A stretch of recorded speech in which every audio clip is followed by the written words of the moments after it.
গত ওয়ানডে বিশ্বকাপে Angelo ম্যাথিউসকে time out করেছিলেন Shakib Al Hasan. Angelo Matthews ফিতাসিরা helmet নিয়ে মাঠে নেমেছিলেন আর তা দেখাচ্ছিলেন সাকিবকে বারংবার।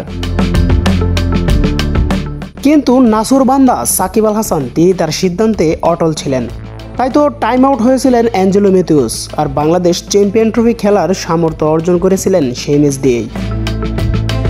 আবারও মুখোমুখি হতে পারেন অ্যাঞ্জেলো ম্যাথিউস এবং সাকিব আল হাসান। শ্রীলঙ্কা সিরিজে ওডিআইতে হয়তোবা সাকিব আল হাসানকে রাখা হতে পারে, কেননা তা গুঞ্জন উঠেছে সোশ্যাল মিডিয়ায়।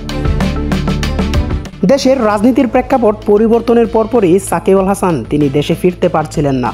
দীর্ঘদিন জাতীয় দলের বাইরে থাকছেন তিনি। তবে সাকিব ভক্তদের জন্য আশা জাগিয়েছেন বিসিবির নতুন সভাপতি আমিনুল ইসলাম বুলবুল। তার ভাষ্যমতে সাকিব আল হাসান যদি ছন্দে থাকেন তিনি ফিরতে পারেন জাতীয় দলে, আর তা নির্ভর করবে সম্পূর্ণ সিলেক্টরদের উপর। বিসিবি বসের এমন সিদ্ধান্তকে স্বাগত জানায় সাকিব আল হাসান আবারও জাতীয় দলে ফিরুক।